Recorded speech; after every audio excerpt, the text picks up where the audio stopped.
यह कहानी है एक जंगल की, जहाँ एक आलसी बगुला रहा करता था। वह इतना आलसी था कि कोई काम करना तो दूर, उससे अपने लिए खाना ढूंढने में भी आलस आता था।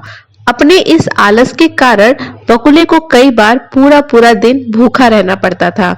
नदी के किनारे अपनी एक टांग पर खड़े खड़े दिन भर बगुला बिना मेहनत किए खाना पाने की युक्तियां सोचा करता था। एक बार की बात है, जब बकुला ऐसे ही कोई योजना बना रहा था और उसे एक आइडिया सूझा। तुरंत ही वह उस योजना को सफल बनाने में जुट गया। वह नदी के किनारे एक कोने में जाकर खड़ा हो गया और मोटे मोटे आंसू टपकाने लगा।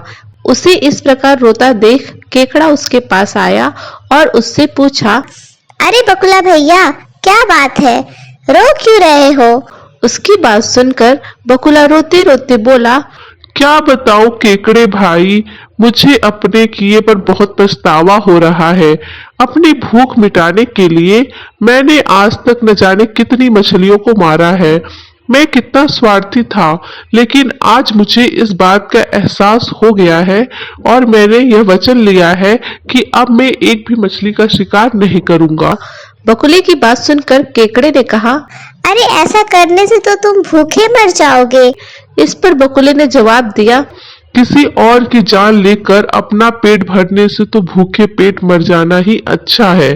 भाई वैसे भी मुझे कल त्रिकालीन बाबा मिले थे।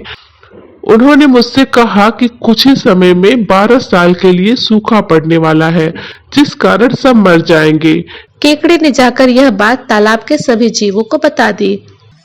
अच्छा, तालाब में रहने वाले कछुए ने चौंक कर पूछा, तो फिर इसका क्या हल है? इस पर बकुले भगत ने कहा, यहाँ से कुछ कोस दूर एक तालाब है। हम सभी उस तालाब में जाकर रह सकते हैं। वहाँ का पानी कभी नहीं सूखता। मैं एक एक को अपनी पीठ पर बैठाकर वहाँ छोड़कर आ सकता हूँ। उसकी यह बात सुनकर सारे जानवर खुश हो गए। अगले दिन से बकुले ने अपने साथ एक एक जीव को ले जाना शुरू किया।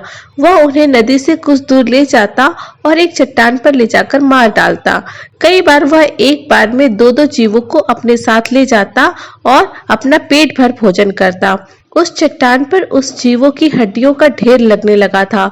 बकुला अपने मन में सोचा करता कि दुनिया भी कैसे मूर्खों से भरी पड़ी है, इतनी आसानी से मेरी बातों में आ गए सब।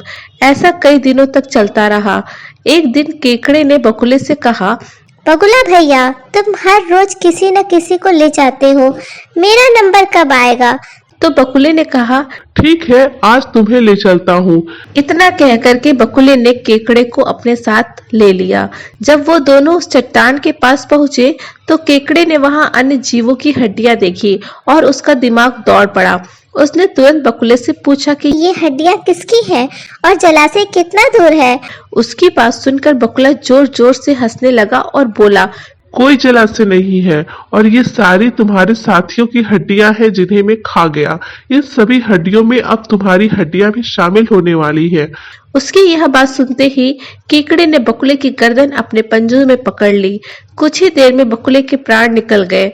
इसके बाद केकड़ा लौटकर नदी के पास गया और अपने बाकी साथियों को सारी बात बताई। उन सभी ने केकड़े को धन्यवाद दिया और उसकी जय जयकार की।